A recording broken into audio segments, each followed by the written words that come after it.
அன்பான தேவனுடைய பிள்ளைகளை, ஆண்டவரும் உலக ரட்சகருமாகிய இயேசு கிறிஸ்துவின் நாமத்தினாலே இருதயத்தின் ஆழத்திலிருந்து உங்களுக்கு நல்வாழ்த்துக்கள்.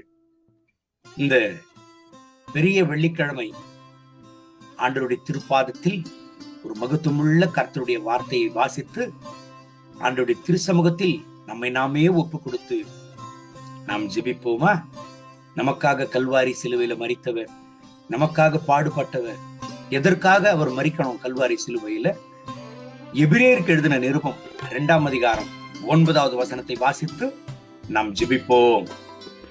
என்றாலும் தேவனுடைய கிருபையினால் ஒவ்வொருவருக்காகவும் மரணத்தை ருசி பார்க்கும்படிக்கு தேவ தூதரிலும் சற்று சிறியவராக்கப்பட்டிருந்த இயேசு மரணத்தை உத்தரித்தது நிமித்தம் மகிமையினாலும் கனத்தினாலும் முடிசூட்டப்பட்டதை காண்கிறோம்.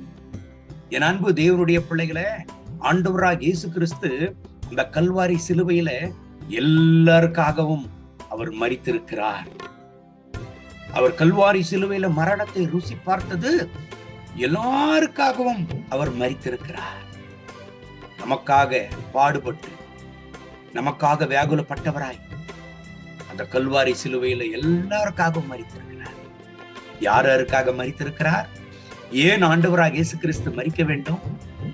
யோவான் எழுதின சுவிசேஷம் 1ஆம் அதிகாரம் 29வது வசனம் சொல்லுகிறது, யோவான் ஸ்நானகன் ஆண்டவராக இயேசு கிறிஸ்துவை குறித்து சாட்சி கொடுக்கிறார்.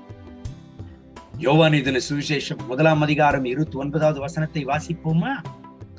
மறுநாளிலே யோவான் இயேசுவை தன்னிடத்தில் வரக்கண்டு, இதோ உலகத்தின் பாவத்தை சுமந்து தீர்க்கிற தேவ ஆட்டுக்குட்டி. என் அன்பு தேவனுடைய பிள்ளைகளை, யோவான் ஸ்நானகன் ஆண்டவராக இயேசு கிறிஸ்துவை குறித்து சாட்சி கொடுக்கிறார். இதோ உலகத்தின் பாவத்தை சுமந்து தீர்க்கிற தேவ ஆட்டுக்குட்டி. என் அன்பு தேவனுடைய பிள்ளைகளை, எல்லாருக்காகவும் அவர் மரித்தார். உனக்காக மரித்தார், எனக்காக மரித்தார், நம்முடைய தேசத்தில் இருக்கிற எல்லாருக்காகவும் மரித்தார்.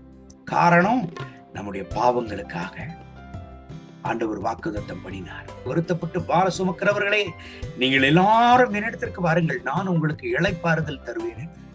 நம்முடைய பாரங்களை, நம்முடைய சாபங்களை, நம்முடைய பாவங்களை, நம்முடைய நோய்களை, நம்முடைய துக்கங்களை அவர் சுமந்து கொண்டு அந்த கல்வாரி சிலுவையிலே அவர் ஜெயித்தார். மனுகுலத்திற்கு விரோதமாய் கிரியை செய்து கொண்டிருந்த சாத்தானுடைய தலையை அந்த சிலுவையில நசுக்கினார். ரோமர் 16:20 சொல்லுகிறது, சமாதானத்தின் தேவன் சாத்தானை சீக்கிரமாய் உங்கள் கால்களின் கீழே நசுக்கி போட்டார். மனுகுலத்தை ஆட்டி படைத்துக் கொண்டிருந்த சாத்தானை சிலுவையிலே ஆண்டவர் நசுக்கினார். அவர் ஜீவனை கொடுக்கவும் அவரால் முடியும், திரும்ப அவருடைய ஜீவனை எடுத்துக்கொள்ளவும் அவரால் முடியும். அவர் சர்வ வல்லவர். ஏதோ நமக்காக மரித்தார், அதனோடு கடந்து போயிட்டார் இல்ல. அவர் அடக்கம் பண்ணப்பட்டு 3ஆம் நாள் உயிரோடு எழுந்தார். மரணத்தை ஜெயித்தார், பாதாளத்தை ஜெயித்தார், கல்லறையை ஜெயித்தார். அவர் இன்றைக்கும் உயிரோடு இருக்கிறார். மத்திய எழுதின சுவிசேஷம் கடைசி அதிகாரம் கடைசி வசனத்துல வாசிப்போம் என்றால், சீஷர்களுக்கு அவர் வாக்குத்தத்தம் பண்ணி இருக்கிறார். உலகத்தின் முடிவு பரியந்தம் சதா நாட்களிலும் நான் உங்களுடனே கூட இருப்பேன் என்று வாக்குத்தத்தம் பண்ணியிருக்கிறார். என் அன்பு தேவனுடைய பிள்ளைகளை, அவர் மரித்ததை நமக்காக தியாகமாய் அந்த கல்வாரி சிலுவையில ஜீவனை கொடுத்த அந்த மகத்துவமுள்ள அவருடைய தியாகத்திற்கு ஒரு அடையாளமாகத்தான் பெரிய வெள்ளிக்கிழமை ஒரு நினைவு தினமாக நாம் நினைக்கிறோமே ஒழிய, அவர் மரணத்தோடு அவருடைய வாழ்க்கை முடிந்து போகவில்லை. மரித்தார், கல்லறையில் அடக்கம் பண்ணினார்கள், 3ஆம் நாள் உயிரோடு எழுந்தார். அவர் உயிரோடு இருக்கிறார். அவர் எங்கே இருக்கிறார்? உன்னுடைய உள்ளத்தில் இருக்கிறார், என்னுடைய உள்ளத்தில் இருக்கிறார். பிதாவானவருடைய வலது பரிசத்தில் அவர் இருக்கிறார், நம்மோடு கூட இருக்கிறார். அவர் சர்வ வல்லவர். மரணம் அவரை ஜெயிக்க முடியல, பாதாளம் அவரை ஜெயிக்க முடியல, ரோம அரசாங்கம் அவரை ஜெயிக்க முடியல. அவர் சர்வ வல்லவர். எனக்கு அன்பான தேவனுடைய பிள்ளைகளை, நமக்காக ஜீவனை கொடுத்த தெய்வத்திற்கு, நமக்காக உயிரை கொடுத்த ஆண்டவருக்கு, நமக்காக ரத்தத்தை சிந்தின ஆண்டவருக்கு இன்றைக்கு நம்முடைய வாழ்க்கையை ஒப்பு கொடுப்போமா? இன்றைக்கு நம்முடைய வாழ்க்கை எப்படி இருக்கிறது? பாவத்தின் சம்பளம் மரணம் என்று வேதம் சொல்லுகிறதே. நம்முடைய பாவங்களுக்காக அவர் மரணத்தை ருசி பார்த்தார். நாம் செய்த பாவங்களுக்காக நாம் தான் அந்த சிக்ஷையை அனுபவித்திருக்கணும். ஆனால் ஆண்டவராகிய இயேசு கிறிஸ்து அனுபவித்தார். காரணம், மனுகுலத்தின் மேல் நம்மேல் காட்டின அன்பு. இயேசு உங்களை நேசிக்கிறார். நீங்கள் வாழும்படியாக கர்த்தர் உங்களை தெரிந்து கொண்டிருக்கிறார். எத்தனை துன்பங்கள் வந்தாலும் துயரங்கள் வந்தாலும் உங்க வாழ்க்கை முடிந்து போகாது. காரணம், ஆண்டவராகிய இயேசு கிறிஸ்து கல்வாரி சிலுவையில மரித்தது நிமித்தம் நம்மை அவர் மீட்டெடுத்திருக்கிறார். நம்ம மீட்டு எடுக்கப்பட்டவங்க, அவருடைய ரத்தத்தினால கழுவப்பட்டவங்க. எனக்கு இருக்கிற அன்பு தேவனுடைய பிள்ளைகளை, யார் உங்களை அற்பமா எண்ணினாலும் நீங்க சொர்ந்து போகாதீங்க. நீங்க விலையேறப்பட்ட கர்த்தருடைய பிள்ளை, நீங்க விலையேறப்பட்ட ஆண்டவருடைய பிள்ளை, நீங்க ஆண்டவருடைய ரத்தத்தில் கழுவப்பட்டவர்கள். ஆண்டவர் உங்களை பணத்தை கொடுத்தோ, தனத்தை கொடுத்தோ, பொண்ணை கொடுத்தோ, பொருளை கொடுத்தோ அவர் வாங்கல. அவருடைய ரத்தத்தையே விலக்கரையமாக கொடுத்து நம்மை மீட்டெடுத்திருக்கிறார். ஆண்டவருடைய பார்வையில நீங்க விசேஷமானவங்க. எத்தனை பேர் உங்களை நகைத்தாலும், எத்தனை பேர் உங்களை கேலி பரியாசம் பண்ணினாலும், எத்தனை பேர் உங்களை கீழ்த்தரமாக நினைத்தாலும், நீங்கள் கர்த்தருடைய பார்வையில விலையேறப்பட்டவங்க. இந்த கர்த்தருடைய வார்த்தைகளின்படி கர்த்தர் உங்களை ஆசீர்வதிப்பாராக.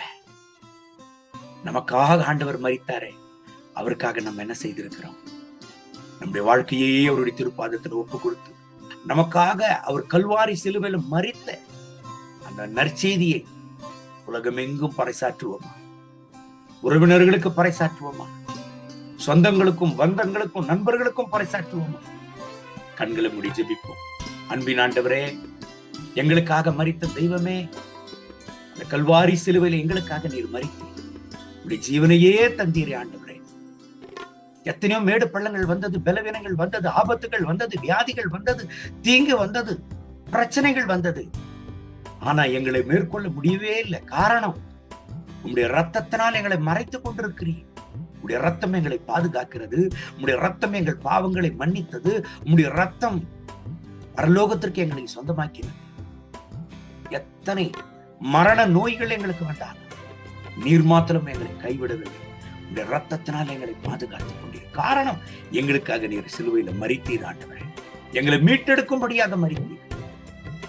மரணத்திலிருந்து மீட்டெடுத்தீர், வியாதியிலிருந்து மீட்டெடுத்தீர், கஷ்டங்களிலிருந்து மீட்டெடுத்தீர், சாபத்திலிருந்து மீட்டெடுத்தீர், வியாதியிலிருந்து மீட்டெடுத்தீர். ஆண்டவரே, எப்படி உமக்கு நன்றி சொல்லுவது? எங்க வாழ்க்கையே தியாக பலியாக உமக்கு ஒப்பு கொடுக்கிறோம். உமக்காக வாழ எங்களுக்கு கிருபைத்தார். எங்க இறுதி மூச்சு வரை உமக்காக ஓட கர்த்தரை எங்களுக்கு கிருபைத்தார்.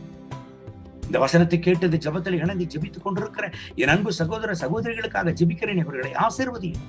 கர்த்தருடைய மனதுருக்கம் இவர்கள் மேல் இறங்கி வர ஜீவனுள்ள ஆண்டுடைய பிரசன்னம் வெளிப்பட மகிமே கனம் துதி மத்திய இயேசுவின் நாமத்தில் கேட்கிறோம் நல்ல பிதாவே. ஆமென். ஆமென்.